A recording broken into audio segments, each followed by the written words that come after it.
If there was a guaranteed way to get 11,000 more views on your videos in just 1 minute extra per video, would you do it? If yes, keep watching, because I would have gotten 11,000 more views on this video of mine if I knew this earlier. I'm Jordan, I've made over $5 million, hired over 50 people, started on YouTube in 2012, and I want you to take a look at these recent stats on one of my channels. This video had around 18,000 views, around 2,500 end screens were shown, and around 200 people clicked on those, which resulted in an end screen click-through rate of around 9%. Now, based on my own averages across my channels, this is high. And based on what I've heard from other big YouTubers, if 9% of the people click on your end screen, that's high. By the way, to find and compare yours, you can use this link that I will also put in the comments, and then you can replace the insert ID part with your channel ID that you can find here. And also leave a comment below. Help each other grow or just ask me a question. Now, one of the questions you may have is, why does your end screen click-through rate matters? Like, it doesn't get me more views, right? Or not much, only 1%. Well, let me explain. There are 3 big reasons. First, it's views. I mean, 1% in my case resulted on that video with 1 million views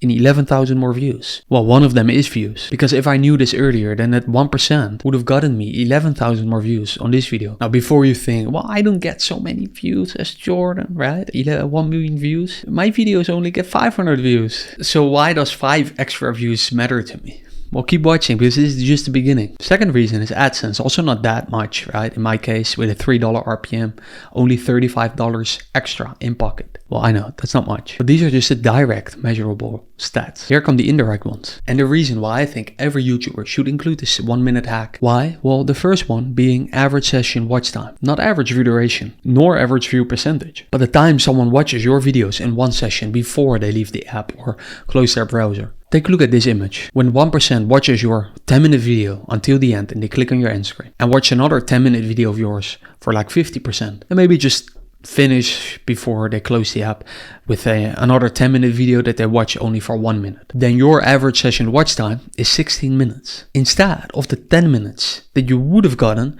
if you do not include the 60-second habit that I'm about to show you. But then, Jordan, why does this matter if my videos only get 500 views per video? Well, to be fair, there is a reason for it, because you won't just get that 1% extra amount of views, but YouTube could be more likely to push your initial video, right? The one where you have your end screen on. YouTube could be more likely to push that one because they can show more ads in your 16-minute session when compared to your 10-minute session. Obviously, YouTube loves it when they see that your viewers watch another video of yours and then another one, even if it's only for 1 minute. So besides 1% more views and the $35 extra, increasing your end screen click-through rate could be a reason why your first video blows up in the first place. Disclaimer here, I say a reason, right? Not the reason, probably not the main reason. You understand nuance, right? What I'm saying here is that if your video is already close to the edge of blowing up, then it could be the final push. Or how we say it in Dutch, the last drop that makes the bucket run over. Because obviously your title, thumbnail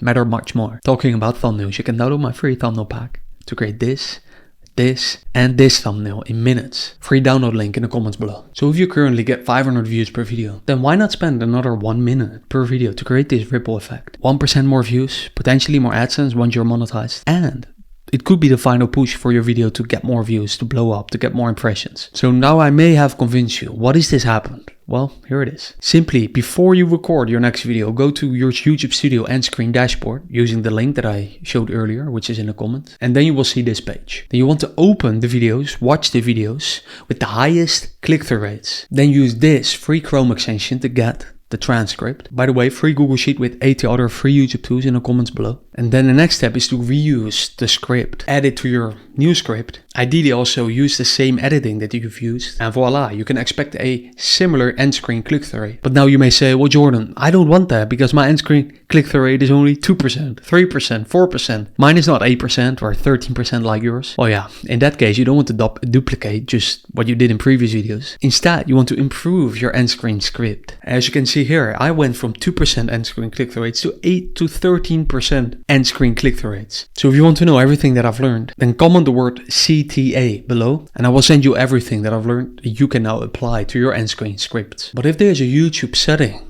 that honestly I found out too late, it is this one. It's honestly one of my best videos. See you there. Or in my emails where I share how I got this from Google, or thumbnail A/B tests like these, using the latest trends and Studio Ghibli versions of myself. Either way, talk soon. Bye bye.